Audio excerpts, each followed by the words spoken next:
government is not going to change the Iranian government. It's going to basically put the policy in a war mode, which means that the Islamic Revolutionary Corps, Guard Corps, will be in charge. They are not surrendering. They understand they have more missiles than Israel and the United States have missile defenses. And so this idea of regime change by the U.S. and Israel is like so many other delusional actions by the United States and Israel, essentially doomed to fail. Last time the U.S.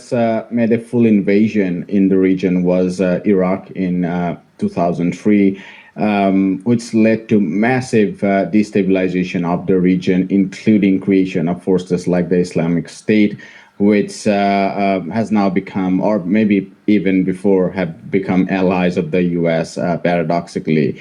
What kind of instability do you see in the region, given Iranian response has been quite extensive, largely attacking U.S. military assets in the Persian Gulf, and Iranian officials have said that in the defense of their country, there would be no red lines or fewer and fewer red lines, indicating that this might escalate into direct confrontation with the GCC countries.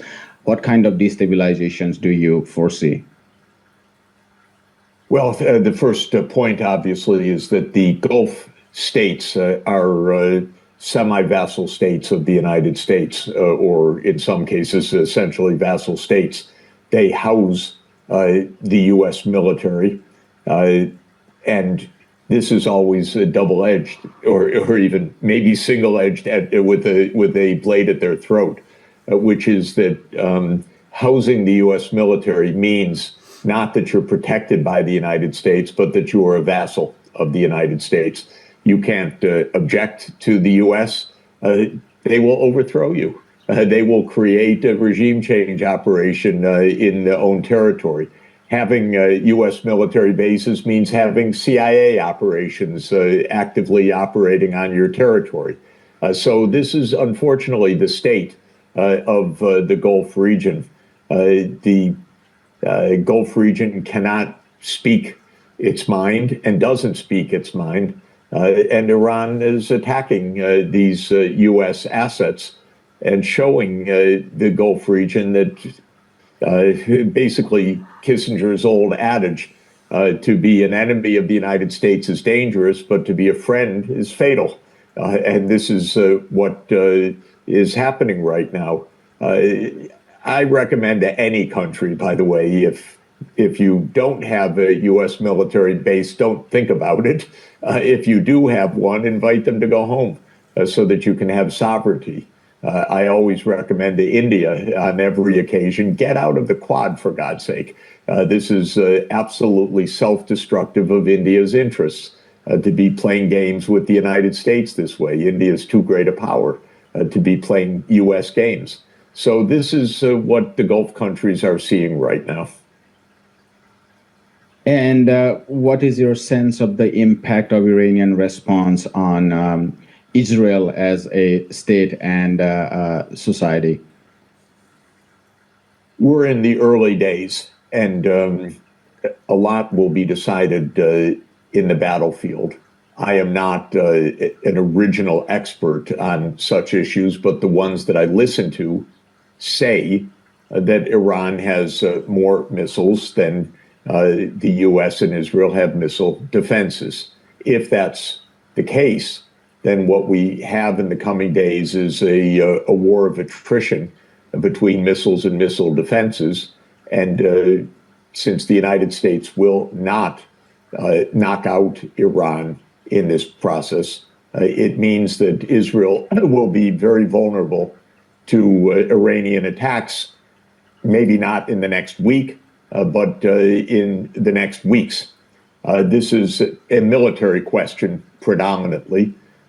If it's correct in the analysis that Israel and the United States are not able to destroy these heavily bunkered underground mobile missile systems, and they're not able to end the regime itself, it means that there is no game plan between or beyond a couple of weeks.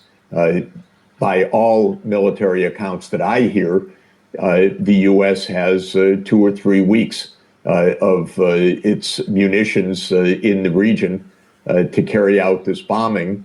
After that, who knows? But the United States, anyway, had a pretty bare cupboard after all of the other wars that the United States has been engaged in.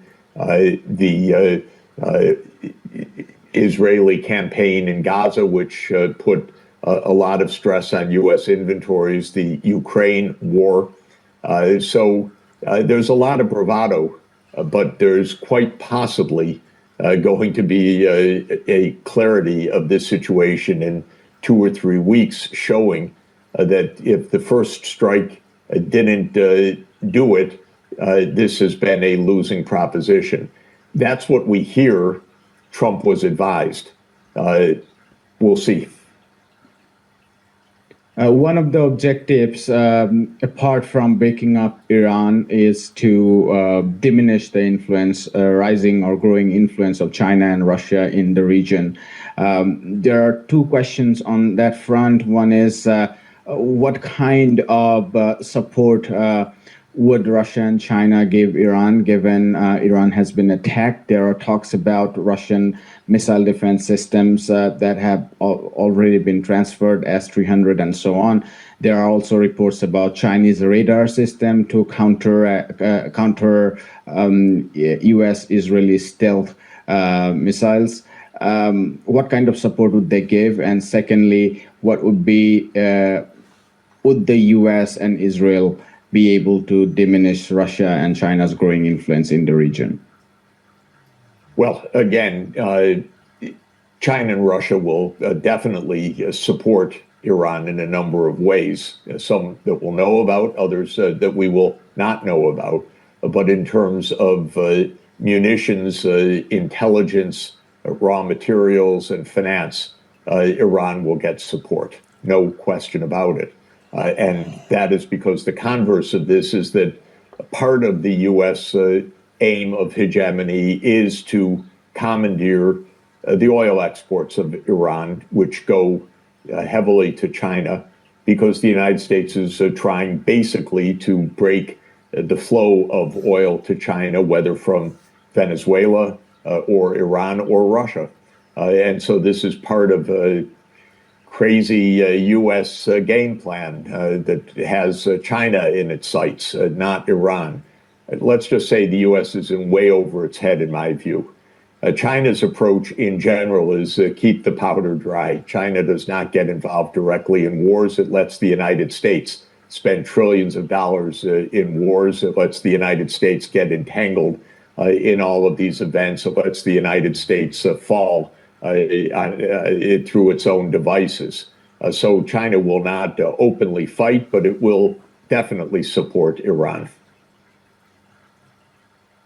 I wanted to ask you about the mood in the U.S. regarding this war. We have read about the protests in Times Square in New York City. If you could tell us more about the mood regarding this war in your country.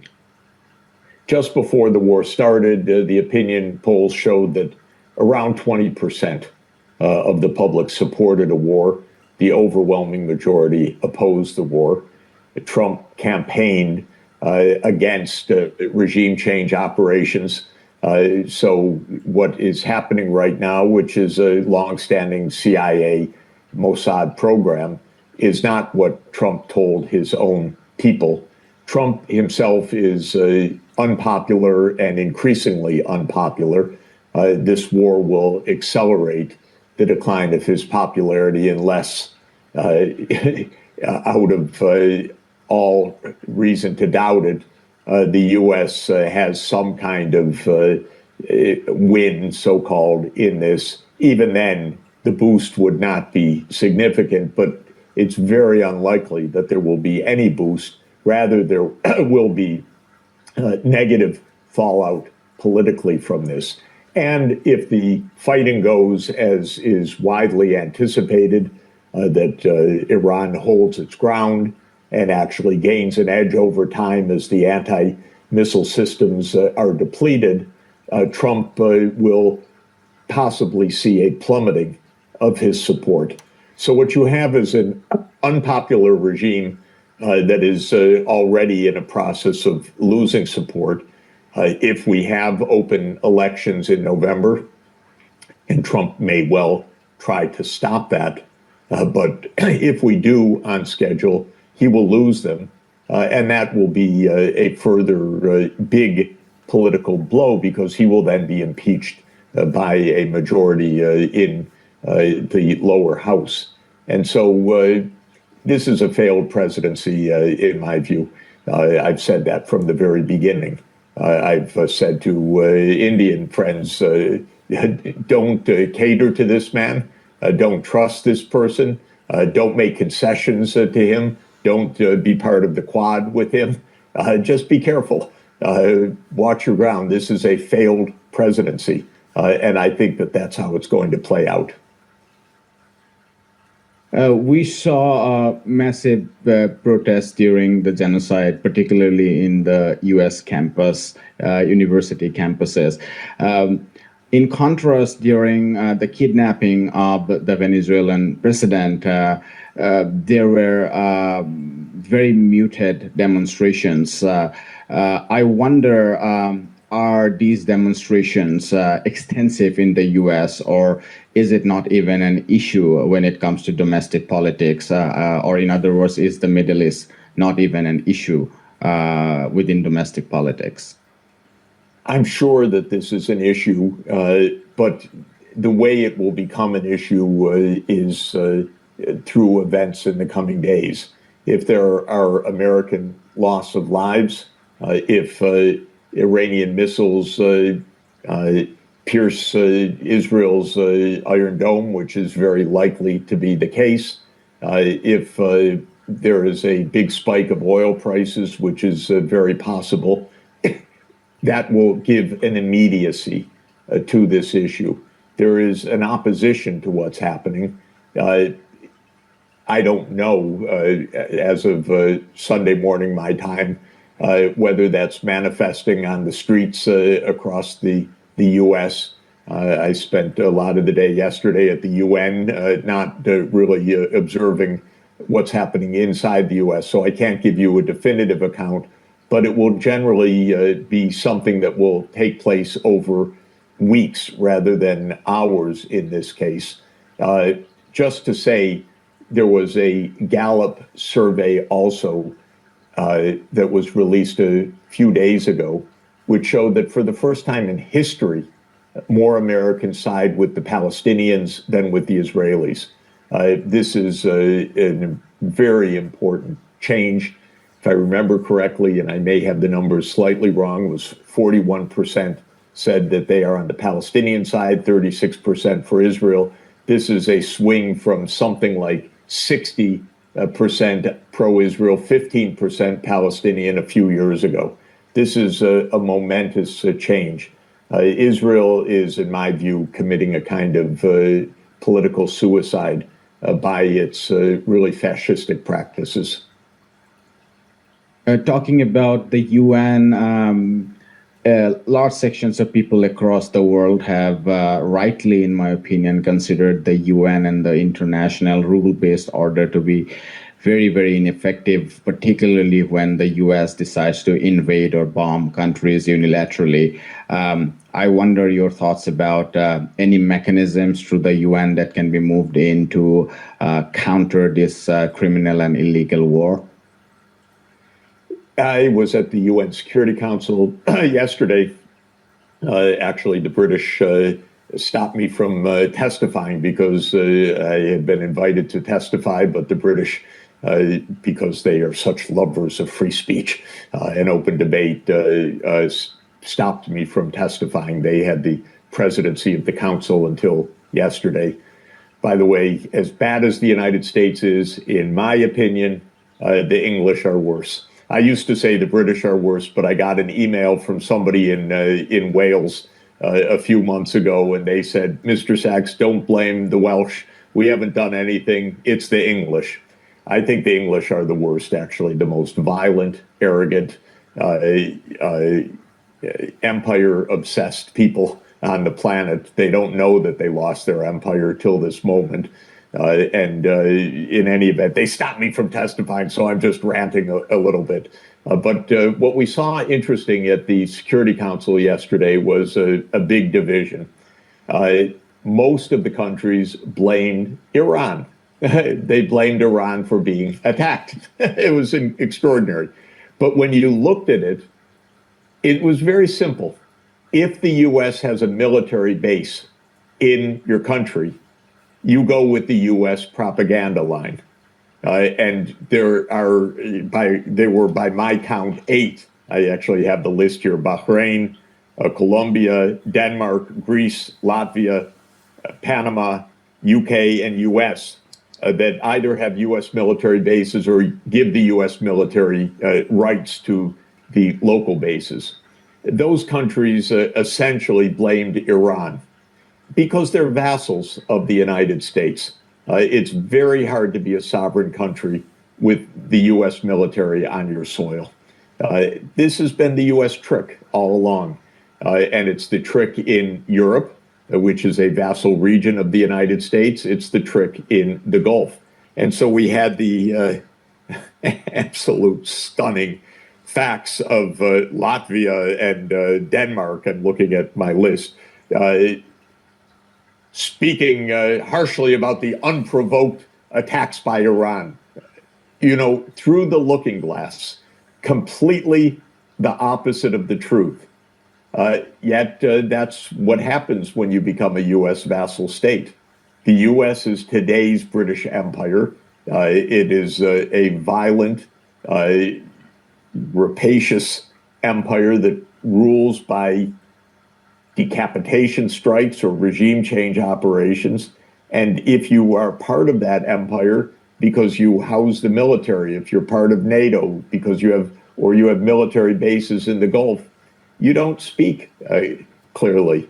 And so yesterday's meeting at the Security Council, on the one hand, was a very big disappointment because people, these ambassadors, just cannot defend the most basic proposition of the UN Charter, which is Article 2, Paragraph 4, that nations may not use the threat of force or force against other UN sovereign states. They can't defend that. The British, the French, the Latvians, the Danes, but it's a very particular group. And then when one looks at the world as a whole, well, this U.S. alliance is about 15% of the world population. The other 85% are not part of the U.S. alliance, and they should say, no, thank you. And India should say, no, thank you. And the BRICS should say, no, thank you, because it is a absolute distortion of reality. It is an imperium, or would be imperium, and it's a deadly one. So this is what the UN Security Council showed yesterday. I'm not giving up on the UN because I don't want to give up on 85% of the world population. I don't even want to give up on the United States because we can have a change when all of this delusional imperial aspiration is finally exhausted. But for right now, that's the basic count. If you have the U.S. military, you're probably going to parrot the U.S. propaganda. I wanted to end by asking you a broader question about West Asia, and that is, do you see U.S. influence and power in the region diminishing, or is it much more deeply entrenched, given there was a time when many journals were talking about pivoting away from West Asia. It was around time when U.S. forces withdrew from Afghanistan and the rhetoric against China was rising. The idea was to focus more on East Asia. But given what has happened in Syria, given what we have seen in occupied Palestinian territories, weakening of Hezbollah, and what is now happening in Iran, is it fair to say that U.S. Power and influence in the region is more deeply entrenched now? I wouldn't say deeply entrenched, but the intention of the United States is to remain the regional imperium. And the modus operandi for doing that is Israel. So the idea is that Israel should be the regional military power. But we can see that this is a fragile case, not a reality. For the moment, the U.S. and Israel feel that they have that. Israel has a monopoly on nuclear weapons in the region. While none of their regime change operations have created puppet states that are stable, they have effectively overthrown governments from Libya to Iraq. And so in this sense, there's an appearance of continued dominance. And the Gulf region, as I've just explained, because it has the U.S. military bases, is on the surface pretty subservient to the United States. But all of this is quite fragile. There are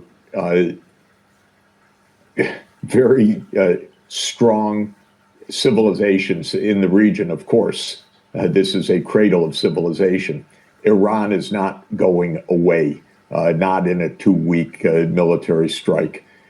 Turkey speaks loudly and clearly because the Ottoman Empire was a force to be reckoned with, and Turkey continues to be a force to be reckoned with. Egypt is 5,000 years old as a unified state.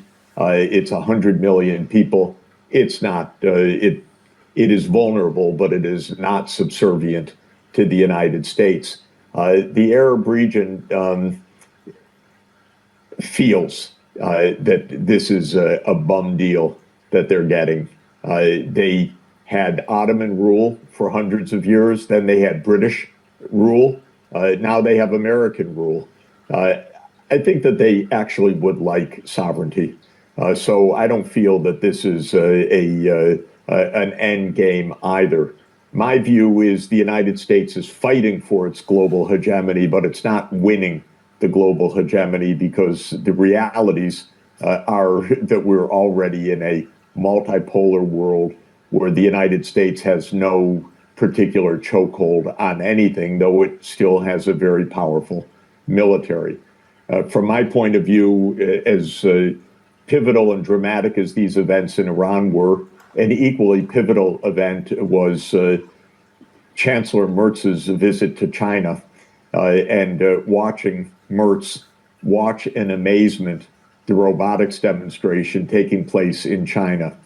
The truth is, no Western country can do what China is doing. That's the deeper truth.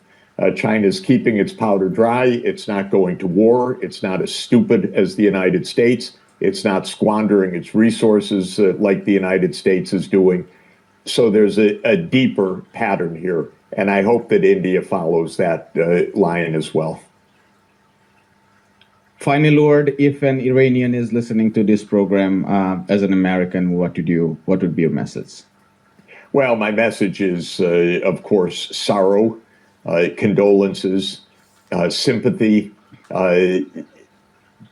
People should understand in Iran that as Americans, we are against what is happening. We are against the machinations of our CIA. We are against these wars. These are not wars by Americans. These are wars by the military-industrial complex